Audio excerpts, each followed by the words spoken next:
Hello, I'm Angela Canwar. Welcome to the Spots of Time podcast, where we delve into people's lives and the challenges that they actually find themselves in. But the question is, how do they manage that situation? And more importantly, what toolkit do they use to navigate that situation?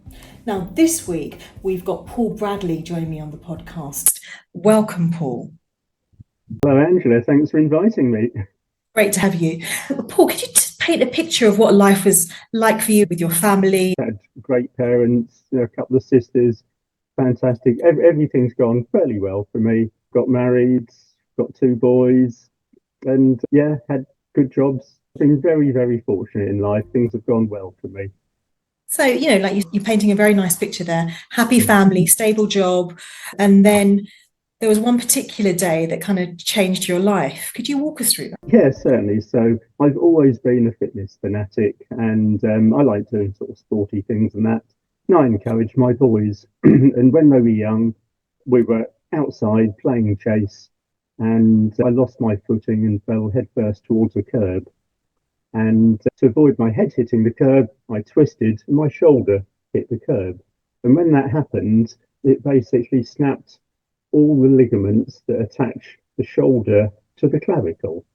It was very painful, and it was, things changed from that point onwards. When I was in casualty, the doctor that was assessing me, back then I used to do sort of weightlifting a lot, a bit of powerlifting, and I'd got some significant muscles. And the doctor said, "Oh, what sport do you do?" It's obvious that I did sports fairly seriously. And when I said powerlifting, she said, "Find another hobby." And afterwards, I was thinking, well, I just need to find something else to do. Her comment, find a new hobby. I've always been one that tries to see the positive side. And while I love lifting weights, I thought, well, let's find something else that I love doing as much, hopefully. So you had a very practical sense about what you needed to do in a situation like that. It obviously changed the trajectory of your life, of what you were doing. So psychologically, how did you sort of deal with that initially and thereafter? I'm sort of not totally normal in that I tend to assess things logically. And I thought, right, well, if it can't be properly fixed, then I've just got to find something else. I didn't think, oh no, woe is me or anything like that. It's just right, always look forwards. So I just thought, like doing a bit of running, a bit of cycling, things like that. So I just sort of get into those more. I could lift my arm above that height. But that's where it started hurting. So if I wanted to do that, I could do it, but it just hurt a lot, so I didn't. Right. So very practically minded about things in general, and you were determined to find something else. But how did that affect family life? To be honest, it really didn't affect things much at all. I had quite a class as conventional physiotherapy, which improved things a bit. I could do things that normal people could do. I just couldn't do what I used to do. I used to train with heavy weights, and I was lifting up to 200 kilos in a sort of top deadlift, things like that. And I knew I was never going to be able to do things like that again. I started cycling and running and more things like that. So like you said, just finding a way around it rather than sort of dwelling on it and thinking, oh my goodness, this is it, and I can't do this or that. You're sort of testing yourself to see, what can I actually do?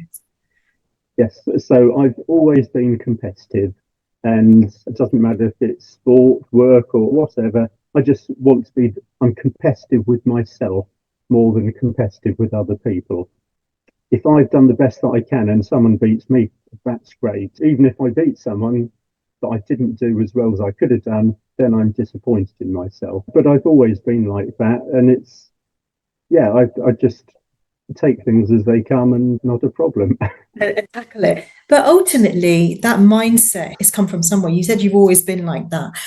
Do you think that the fact that you've always been active in some shape or form has helped your mindset? I think it's definitely helped, but I think it's also partly genetics. My father used to be a sales manager for Draper Tools, and the person who owned it said that whatever my father did, he would succeed in.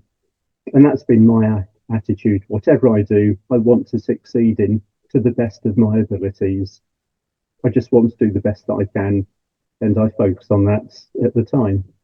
It's interesting because I've noticed when I don't exercise, my mood goes down. I used to sort of think, oh, Mm. sure, there's no connection, but there is an actual connection there. So I think that the fact that you've always been active throughout your life has obviously had some impact on the way you think and the way you process things. Yes, I've had a lot of sort of most people class as very high stress jobs, but I've always tried to do regular exercise, and whatever the exercise is, I've always found it great for whatever you're doing. I'm focused on doing my best at whatever that sport or activity is. So it takes my mind off all the sort of my other troubles in the world. Yeah, it definitely helps. And I'm sure I limited myself in certain ways by whatever I did, I made sure that I could exercise regularly. I never had work first. Work was sort of equal with family, well, it's behind family, but equal with doing sport and that. So I'd always make sure I could do a lunchtime run or just do something.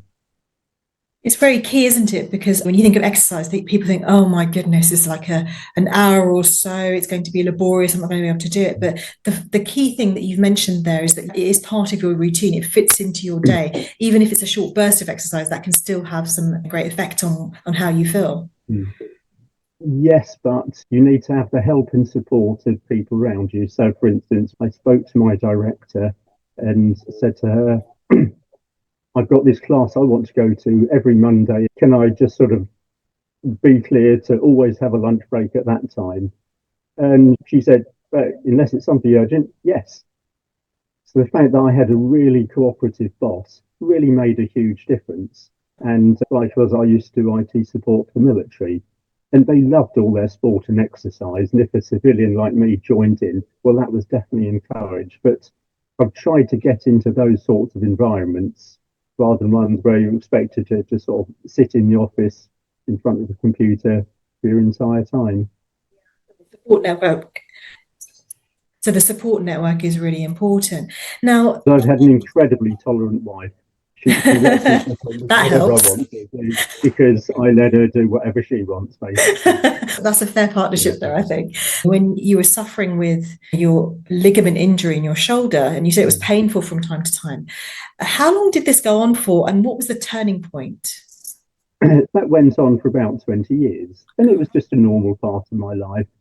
I just got used to what I could and couldn't do and just stopped doing anything that hurt. The big turning point is I was in a job, I was the head of IT at the National Oceanography Centre in Southampton, part of the University of Southampton at the time. And the university has got a medical research area, and they advertised that they wanted people with shoulder pain for potential trial physiotherapy for sort of new ways of doing things. So I thought, yep, that's me. Let's sign up for that. And I went along for an initial assessment, and I was the sort of person they were looking for. And I went through this trial, which basically improved my situation hugely to the extent that while I still couldn't lift a couple of 100 kilos, I could do more than a normal person could. So, yeah, I was very happy with that. Study entail, and how long did it go on for? So the physiotherapy itself only went on for a few months. At the university, they put me into, I think they call it the biomechanics studio, and they put these sort of spheres all over my upper body. They put sensors on to measure my muscle, and I waved my arms around in actually doing what they said. And from that, they were able to come up with an actual model of how my bones were working in conjunction with the muscles. And so the shoulder injury I had, if I lifted my arm up, soft tissue was getting trapped between the two bones, and that's what was hurting. And they worked out what they could do to improve the shoulder position to make it more stable and to stop that impingement, that soft tissue getting trapped from happening. So from that, they started me off on some simple exercises.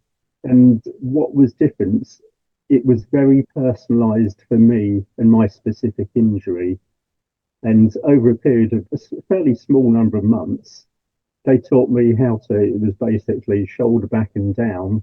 But to do that, I had to tense my serratus, which repositioned my scapula, which moved the shoulder back to this more stable, stronger position. But I had to learn how to do that naturally without having to think about it, rather than having to think, oh, shoulder back down, tense that muscle, oh, lift my arm now.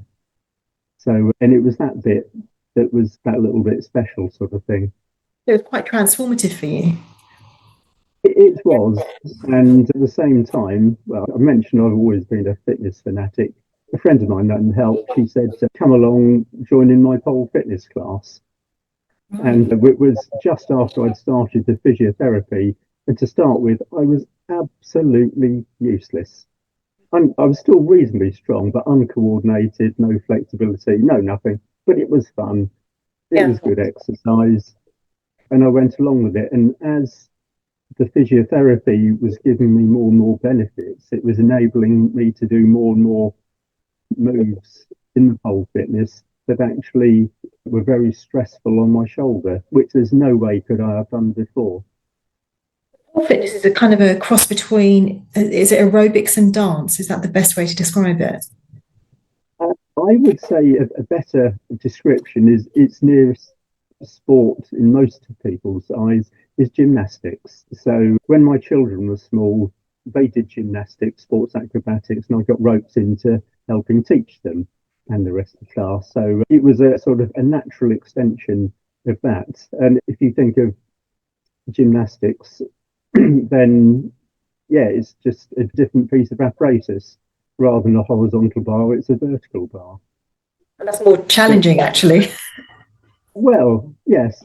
I mean, one of the things that I say is that, how should you put it, pole covers everything from dances in clubs to pole sport, which is the sort of more pure gymnastic side. That's my sort of speciality, and everything in between. So, yeah, loads of people do it dancing clubs. They do it for fun. They do it for fitness, and I do it as a competitive sport as well. So, but all of it is good and valid. So we don't look down on people who don't do pole sport. No, they're great in their own way. But it's one of the things that I think is really nice is the fact that you do have that range of possibilities as a form of exercise. And anyone that's doing exercise of any sort, it's got to be doing them good. Yeah, very much so. But what's interesting is that you're not just any sort of pole athlete. There's a lot more to it because you've become a world champion as well. Yes, that was rather a surprise, shall we say. This friend invited me to a pole performers dance school in Southampton, run by Emma Simmons, and I really was useless to start with, but it was so much fun. And everyone there was really nice and friendly. We had a laugh. My muscles would really ache afterwards. Then I gradually got better. Then someone said, "You're competitive, Paul. Enter a competition." So I entered a competition, and I wasn't very good, shall we say. But it was good fun, and everyone was really supportive. So I entered another competition, and gradually I was sort of, without realizing, I was getting that bit better. And then a few years back, Emma, so she runs the school, she's also my coach. She said, if you take this seriously and focus on it, you could do really well at a high level. And I thought, well, that's all the encouragement I need. And with her help, so I started focusing more. So it's things like I've never been flexible. And while I tried doing this flexibility moves, it wasn't going very well. But when I started focusing, I stopped running. I stopped cycling. That meant that I could get more flexibility in my hamstrings.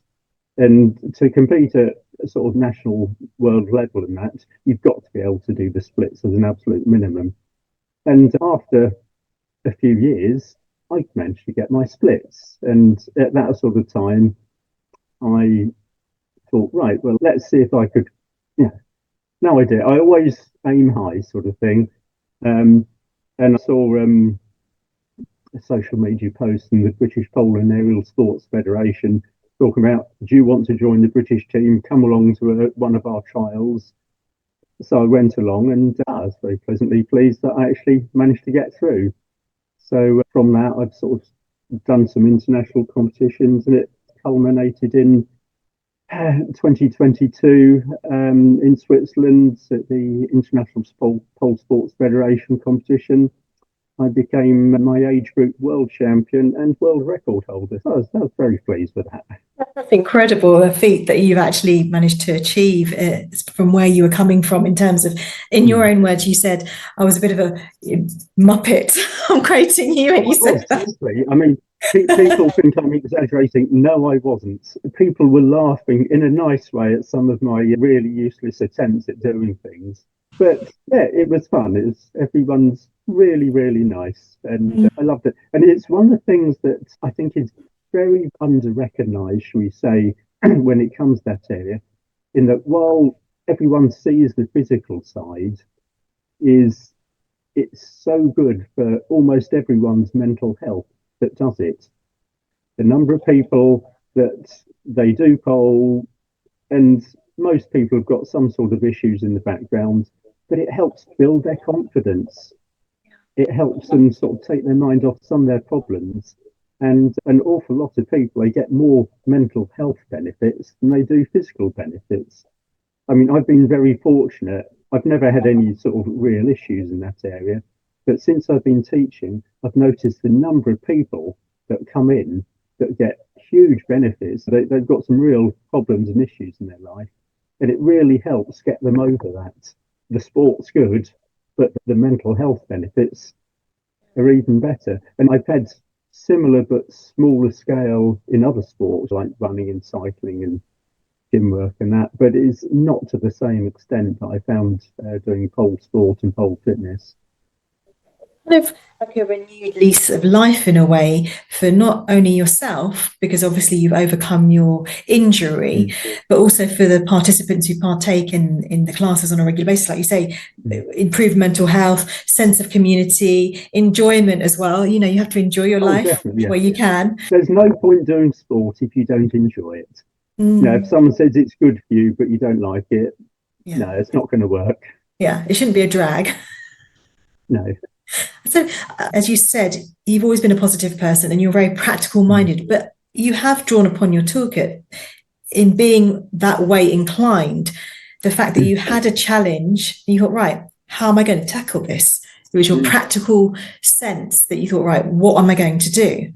And then, as you say, your supportive network and not dwelling on that challenge, but thinking, right, how am I going to tackle this? How am I going to work around this situation? And I think that everyone's mindset and the way they deal with challenges is different. But the toolkit that you've kind of shared with us is elements of that. But also, as you say, you found something that you've excelled at and you really enjoy. So in terms of your long-term health benefits, it's something that's really added a great deal to your life, hasn't it? Oh, yes, definitely. Been thinking about it. And so I've had a few key sort of moments, I suppose you'd say. Emma, who runs the Pole Performers Dance School, she's given us loads of good advice, but a couple that are really key as far as I'm concerned. She said, be patient. Don't try and do too much too quickly. I'm the sort of person that just wants to throw myself into something. And an awful lot of things doesn't just happen like that. It takes weeks, months, years sometimes to get to where you want to be. I know a lot of people are very, very impatient and they've got great aspirations, great ideas, great potential, but when they don't do it quickly, they get put off, they get sort of disappointed and they can give up. Really important point that you raised there, because in the society that we live where it's always very fast and the results driven and you want to see the impact of what you're doing right here, right now, sometimes you have to be patient with yourself and actually doing things methodically, as they call it, chunking bit by bit each day, that eventually you will improve, but with patience. Yes, I see it as it's a sort of a gambling where potentially anyone could do anything, but there are certain factors that improve their chances or decrease their chances. So if you do things that improve your chances of getting to where you want to be, you're more likely to get there. There's no way anyone can guarantee anything, but you can just think, right, if I train sensibly, take advice, that improves your chances, But if you think, oh, well, I'll do it once a week and go down the pub every other night, that reduces your chances. So I'm really, really lucky to have sort of got to where I am. But I'd like to think that I've actually taken good advice, which isn't natural for me. So I tend to be, I'm not a very good student normally, but Emma, she's fantastic. She is so totally blunt with me. I've just got to listen to her and do as I'm told, sort of thing, which is difficult for me, but it's worked. Yeah. You've obviously overcome those elements to be better in your approach to the situations you find yourself in. Yes. And I've got real concerns for a lot of people nowadays in that lots of people rely very heavily on social media for interactions. They don't actually have the face-to-face personal interactions where you actually feel the emotions and things like that. It was a Crocodile Dundee. There was a scene from that where someone mentioned something about a psychiatrist, and he said, "Well, I don't have any mates to talk to." And I thought, that is so throwaway comment, but so true. I've got a really good circle of friends we have friendly chats, we have advice to each other, but an awful lot of youngsters nowadays and older generations, they don't have that same level of interaction. And when it comes to things like working from home, it can be great, but it isn't the end solution. I'm worried that people aren't actually socializing enough with each other. And that to me is another great thing about golf. It's a really, really sociable sport. You spend half your time exercising, the other half of the time you're laughing. Really is that much fun, yeah. Great class that I want to come and join you. Yeah, if you're ever down in Southampton, come along. I'm sure we can fit you in, yeah. And it can be anyone, any shape, any size. Yeah. For instance, there are disability categories, even if you want to do it competitively. Yeah. We've got a fantastic British athlete, Andrew Gregory.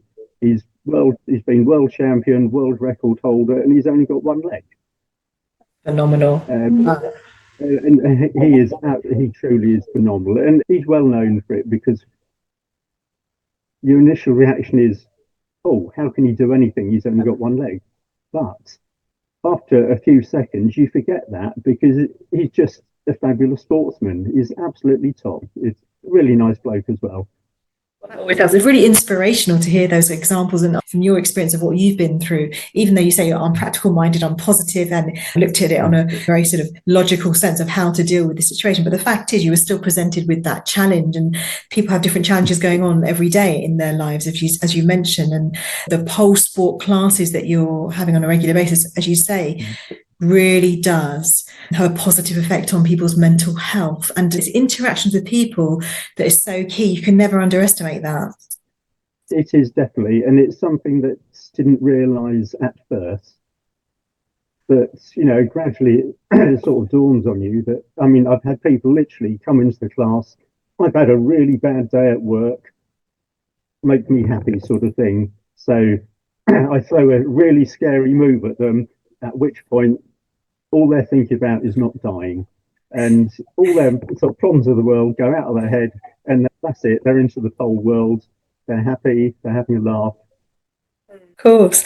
Now, if someone said to you, "Oh, that's a secret sauce, a positive mindset," easy for you to say, where do I start? What advice would you give? The advice I would say is try to have an idea as to where you want to get to. So once again, people tease me because I love my spreadsheets. I'm very logical sort of thing.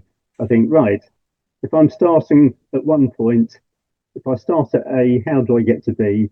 I plan it out. I've done project management, things like that. I work out the varying steps, and I just sort of start working my way through the steps sort of thing. And sometimes the steps are quick, sometimes they can take years. But the other thing is to be realistic. With the best will in the world, there are huge numbers of things I could never do, but I could get closer to doing them if I take the right steps towards it. It's a good old humble spreadsheet that has obviously helped you in terms of like goal setting maybe and the steps that you need to get there. Yes, and I get teased because if I want to do a new routine, my starting point is a spreadsheet. Most people, they come up with music, think of the move and that. No, I get the spreadsheet out and start planning it backwards, but I'm fairly unusual like that, shall we say. You'll have to share one of your spreadsheets with us one day, because I'm fascinated to see how you actually put this together. It's actually really straightforward. I think, if it's a competition, then what are the requirements of the competition? And then I'd sort of try and order them out. So typically on the pole sports competitions, there are moves. You need some strength moves, you need some flexibility, you need some spins, varying things like that. So if there's any move that is very marginal, whether I'll be able to do it strength-wise, I put it at the start of the routine. If there's any moves that need particularly good levels of grip, I put that nearer the start of the routine. But if there's any that I'm particularly good at that I don't need high grip or high strength, then I try and do them near again. So you sort of finish with a bit of a core bow. So I sort of lay it out there, think like, what's the time length of the competition, put it down, think, what music or song, what are the key points, how can I fit in the different bits, what am I going to do in these gaps in between? As I say, I'm a fairly boring, logical person, whereas most people, oh, it's a great song, let's go along with this. They dance, they put the moves in, and you've got to do what works for you. I know my way is very much in the minority for people who do pole competitions, but that's just me. It works for me, but not for many others. Yeah, but you found a source that works for you, your method. Everyone's method is different. I think that these interactions, your mental health exercise is really important. It doesn't have to be something too strenuous if you don't want to start that way, but over time you can build that up. But there's benefits to your mental well-being, and it's certainly had an extraordinary effect on your injury, and to the point where now you're a polesport champion. So many congratulations. Yeah, thank you. But certainly, I think one of the main things that's made a difference to me, whatever sport I've done, I've tended to have a friend that I've done it with, and we've tended to sort of encourage and push each other. If you're doing it on your own, it's very easy to think, oh, the weather's bad, I can't be bothered, I'm busy. But if you arrange to meet someone at a certain time, both of you are more likely to turn up. So that's the other sort of big tip from me. And it makes it that much more sociable. It comes back to what I say. It's actually seeing people, chatting to people in real life rather than just a sort of a WhatsApp call or something like that. I totally agree with you. I've had some very interesting interactions over the last year myself, so I know how transformative and how effective those actually are. So it's so important to have those interactions and to keep them in your life on a regular basis, because as you say, it spurs you on and it adds a different dimension to your life. So thank you so much, Paul, for sharing your story today. I really found it fascinating and very inspirational. It's extraordinary what you've achieved and you'll continue to achieve. So thank you so much. Okay, right. Thank you, Angela. Thank you for watching and listening. I have certainly taken great inspiration from today's podcast story and hope you have too. If you have a story you would like to share, get in touch via my YouTube channel, the Spots of Time podcast, and please do click subscribe or connect with me on LinkedIn. Just search Angela Canwar.